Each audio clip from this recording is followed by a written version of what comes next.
thank you to our speakers right there. Made the conversation so very interesting. And that is what takes us to our next session, which is our keynote address on Reimagine a Digital HR Ecosystem, Innovations to Enhance Workforce Experience. It is such a pleasure to welcome on board Ms. Kate Parker, Chief HR Futurist and Advisor, Ministry of Interior, UAE. Thank you so very much for joining us, ma'am. We look forward to hearing you out.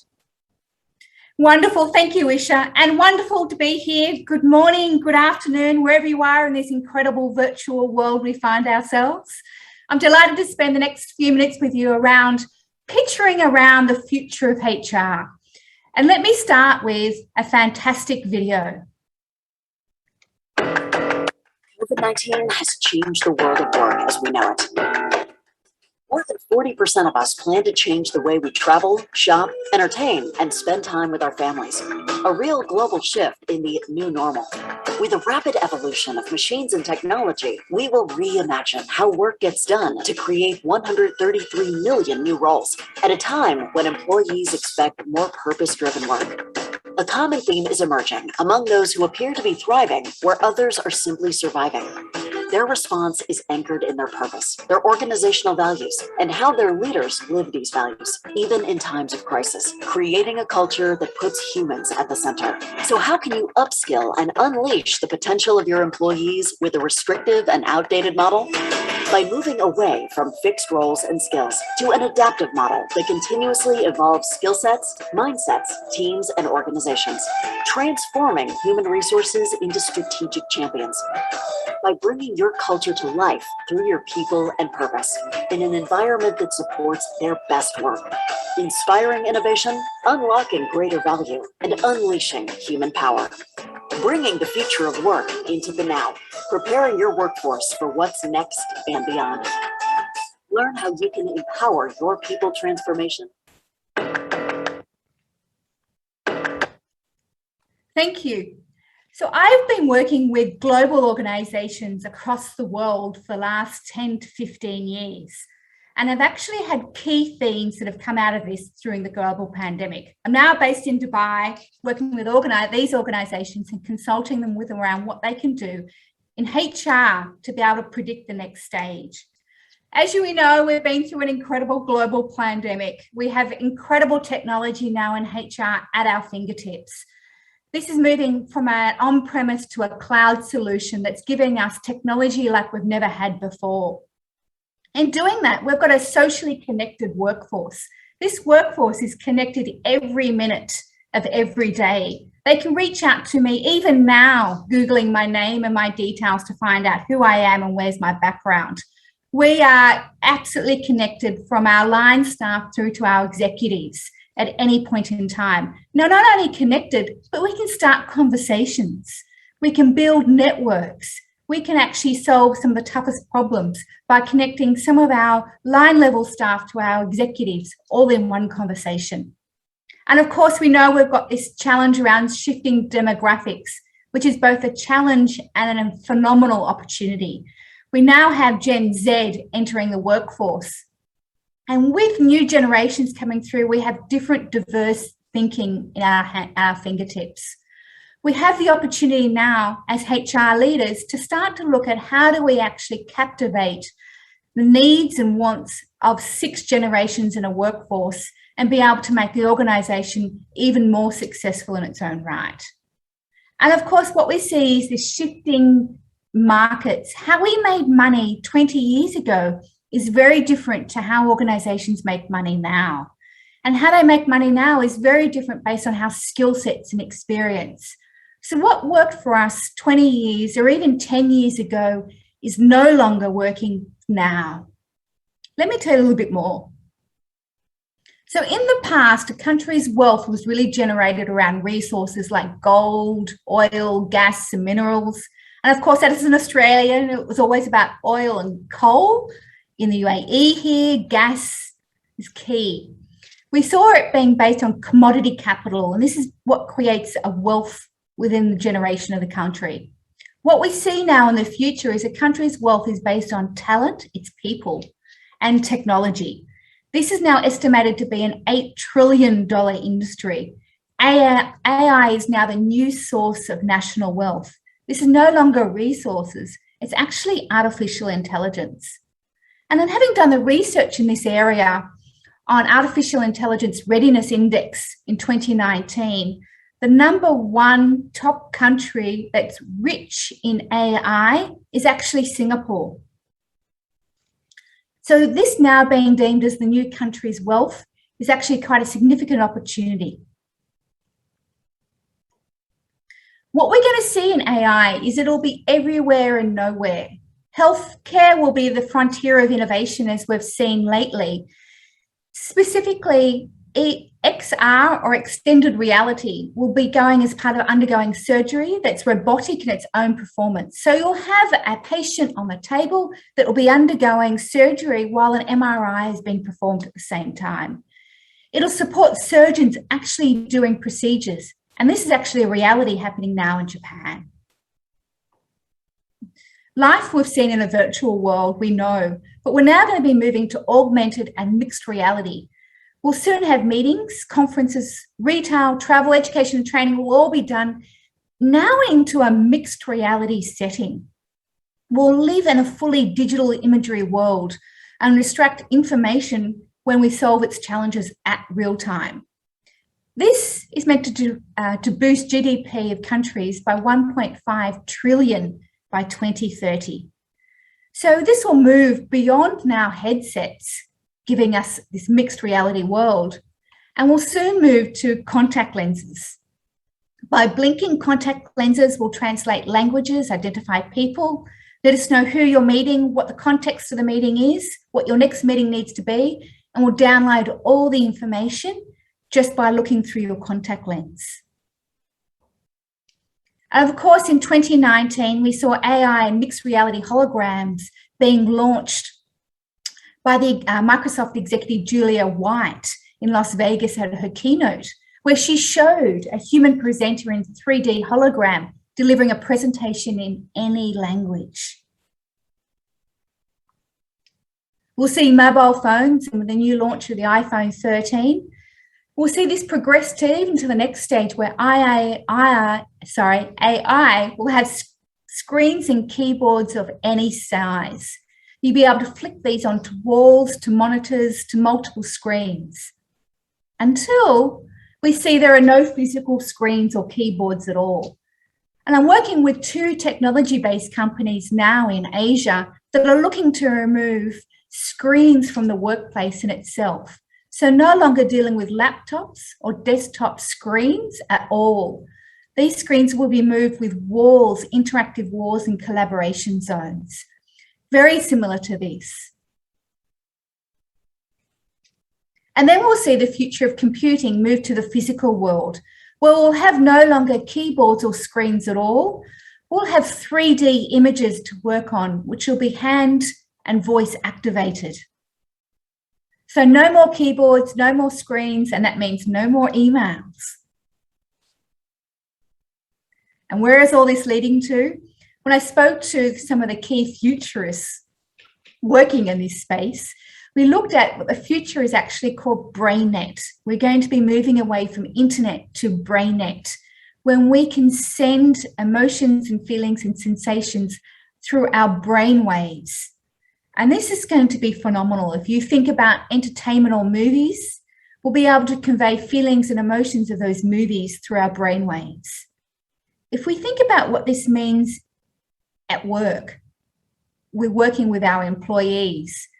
This opportunity to access BrainNet, we'll be able to think of moving beyond employee surveys, where we can actually deeply understand the feelings and motivations of our employees. And of course, there's lots to talk about privacy and security and all of this, but the ability to be able to deeply tap into those needs and emotions and to be able to design programs that suit that are obviously a great advantage, taken with much care. So what does this mean for HR? And what I really want to be able to present in this session, we talk about technology, digital innovation for HR. We have taken huge steps forward in the last 18 months. Organisations have ramped up their digital cloud footprint to provide now access to employees in their mobile devices to all sorts of technology. What I want to now is encourage us to move even further forward. If we think about 5 or 10 years from now, and the advancements that we've made in the last 18 months means that much of this AI technology is now going to be becoming mainstream. So what we did last year and what we're doing now will also become soon a building block very fast to what the future needs to hold. This means HR as the champion of people, of the business, for the organisational culture going forward. We need to think much bigger. We need to think much, much bigger into the future around how AI is going to be brought into our organisation, into our businesses, and what does this mean for training of our employees. We know that humans and technology are more powerful together than they are on their own, but we need to evolve our thinking is that technology is not replacing humans. It's really collaborating to actually reduce a lot of the work that we would prefer not to do. So work then should really give us more career opportunities, more learning, more time for fun and more meaningful work. And what if silos, bureaucracy, drudgery and administration could be all peeled away with this new technology and artificial intelligence to produce something that was more real, more productive, more engaging and a better lifestyle? And this is how we need to really think about AI in the workplace for our organisations. So when we're going through such rapid and disruptive demands, we need a more mature HR function to be able to evolve the organisation, to move faster, to grow further. And we know in this digital world that technologies have been advancing at unprecedented rates. Disruption is part of normal process. Change is what is to be expected. But what we're having is an always-on organisation. Now, how do we manage our employees when the expectation is they're to always be on? We know that enabling talent to keep them engaged and focused and have an employee experience is key, and design thinking is important to this process. Lots of technology, we can design lots of apps, and certainly there is some phenomenal tools available, but really getting into the process of design thinking through personas of individuals to design key employee experiences before we look at actually applying the technology. Deep dive into the needs of our employees first. We're seeing a new breed of leaders emerging, much younger, and I'm thrilled to see, particularly in Southeast Asia, we're seeing some of our first Gen Y CEOs coming through the ranks. They're looking for new ways of actually doing business. Analytics, we heard earlier being mentioned, about asking the right questions to understand that we're getting the right answers. More employee-driven approaches to learning and digital HR. And we know the years ahead are going to continually be disruptive. This is not about adding technology onto your existing HR strategy. Complete business models need to change. Operating models are significantly shifting.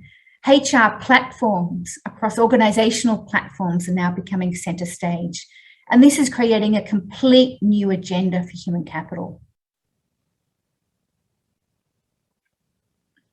We've heard a lot about the skills and the need for skills in organisations.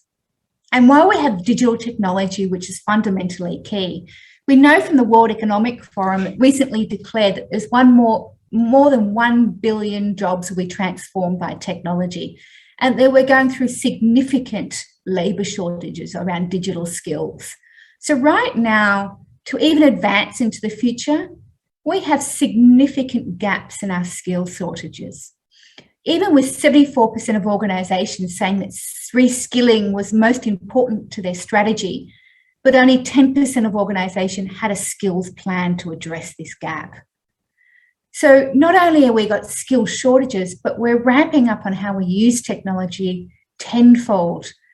So without it being a game that we're constantly chasing, how do we get ahead?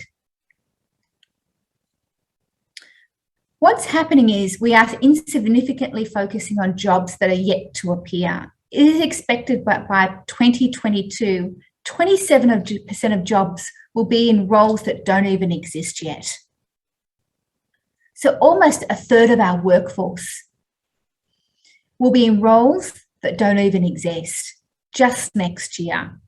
So skills are becoming obsolete at an increasingly fast rate. Technical skills are outdated in 2 to 5 years, heightening the need for reskilling and upskilling constantly.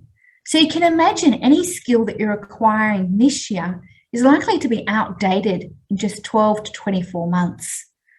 So it's not about acquiring of new skills. The acquiring of new skills becomes actually secondary. Secondary to what? We see organisations here doing successful in this space. Amazon's pledged $700 million to upskill 100,000 of its US workers. Singapore has invested in its national workforce by creating what is a holistic skills and learning platform for all Singaporeans called Skills Future. This is a first national agenda of upskilling the future of skills I've seen globally, and it's quite phenomenal. And of course, a call out to JP Morgan here, which I like this one specifically. Not only are they investing $350 million, but they're looking at career pathways for those employees that are underserved, those in the community that haven't had the opportunity to step into meaningful work. They are looking at creating pathways through community colleges to be able to create those people that are perhaps being underprivileged in society, that have been missed, to be able to provide opportunities to step into technology roles. They're also working with MIT to look at skills for the future and designing specific programs around what those skills needed 10 years out now, to make sure that anyone they're bringing on board, they've got a pipeline of talent ready. And when I say skill development is secondary, and I say it's secondary to a growth mindset. And we know, if I quote a famous futurist here, the illiterate of the 21st century won't be those that can't read and write. It'll be those that can't unlearn, learn, and relearn. So the ability to be in that constant lifelong learning mindset is critical. This is not about acquiring new skills. It's constantly having a mindset that's open to learning and flexibility.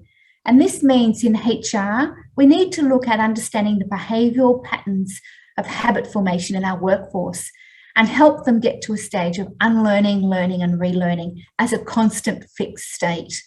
If they're chasing skills, they'll constantly get burnt out by the need to acquire skills every 12 to 18 months. But the ability to be in a flexed, constantly adaptable state of unlearning, learning, and relearning means that they're more resourceful, more ready, and more able to develop as the organisation grows. And skills, of course, we've heard lots about foundational skills, numeracy and literacy, and more recently about competencies, creativity, communication being key, and collaboration. I want to challenge this to even go further. Now what we're looking for is things around curiosity.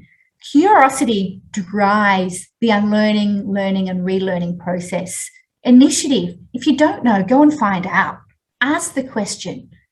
Dig deeply to see if you can solve it yourself, or reach out to colleagues. That level of persistence and grit, to dig deep and go, you know what, I'm feeling challenged, I'm feeling pushed around, I'm feeling to my limit, but what does this tell me about my own level of persistence and grit? The ability to adapt. How do I adapt to this constant change that's coming through that we've seen? How do I flex and find this is the new way of how do I provide my skills? Obviously, new levels of leadership are being signed up. And of course, social and cultural awareness. We are more global than ever. So do we appreciate those social and cultural idiosyncrasies that come into those meetings, and how do we manage that, particularly as we've been working in a virtual environment? And my third and foremost is we can have all the technology we have at our hands, and it is constantly adapting and growing, which is amazing. But what I want to talk about is we need a new level of leadership for this 21st century, this digital century we're going into. And these are based on two areas around trust and innovation.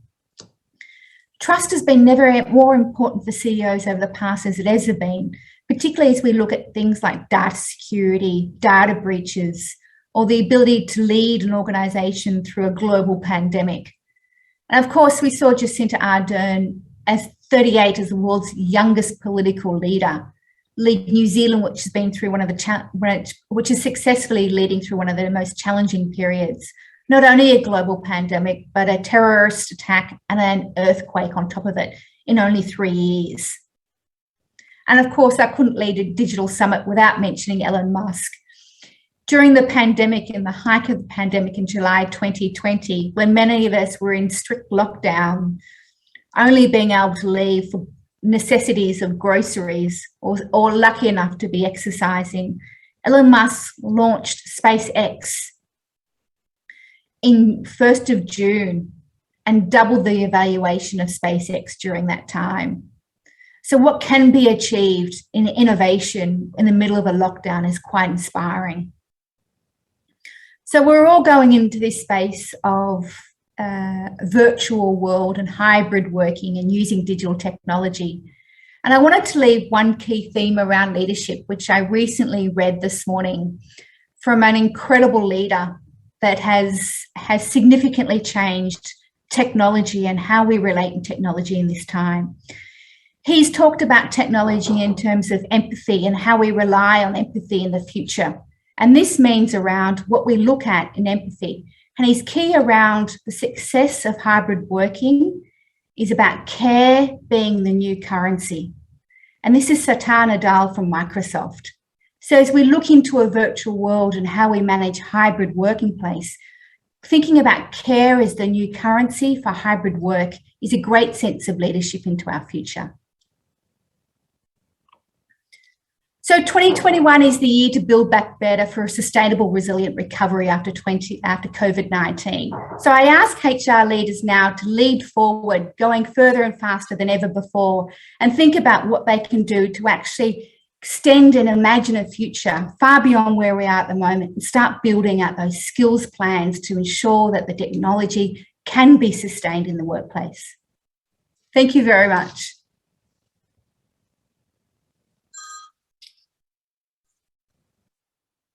Thank you so very much for that very insightful talk. I'm sure our audience had a lot to learn from you. May I also request our delegates to please visit the Experience Zone, connect with our partners at the partner booth, get to know more about their products and services. I'd also like to request all of you to visit us at the Innovation Zone with startup booths, get to know what exciting elements are there for you. There's a lot happening, many chances for you to win some very exciting gift vouchers worth 5,000 rupees. So please go, connect, network, engage, and stay.